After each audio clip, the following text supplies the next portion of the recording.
repin the connector.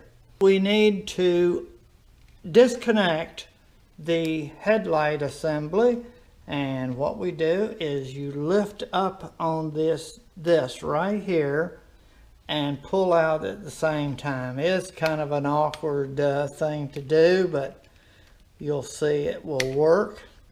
There. Now this is the part we're going to remove. Here's how we're going to do this. We need to take this blue connector off right here, and you just simply pull back on both sides, and you save that because we're going to reconnect it in a little bit. Now we want to get these wires out of the housing.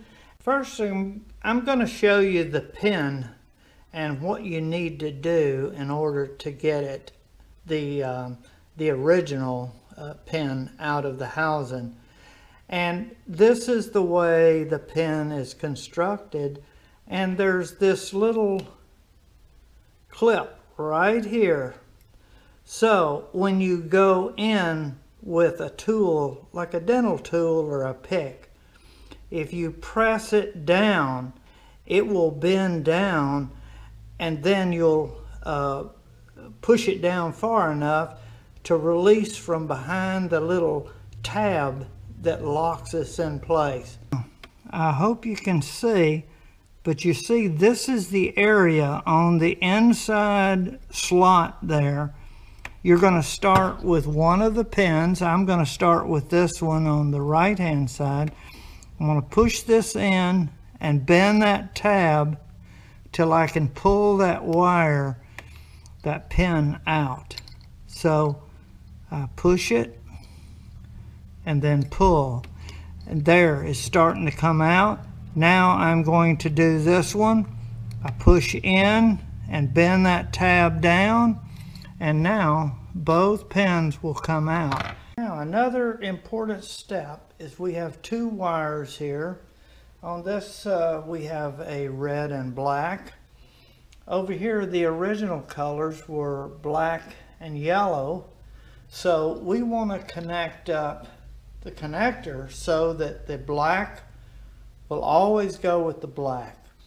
Now to orientate the connector correctly, we want to find the proper position to put the pins in, as to, do we want the black one to go into this side? Black is going to be here, so I'm going to press this inside of here with this side in, and you just push it in and it should click in place.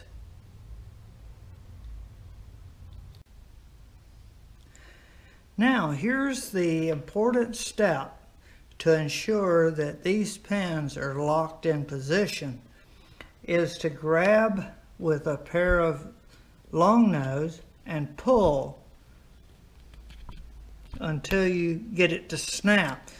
See how that comes up above, and then you pull this one, and now they're locked in position and we're ready to make the connection.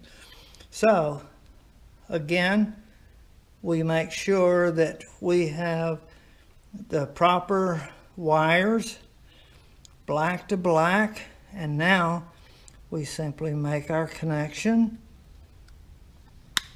You want to take this little retainer and place it in like this. There's a couple of clips on either side. Put your wires in there, push it into place, and that locks everything into position. Actually, we'll cut this off and secure all of this together once we get finished.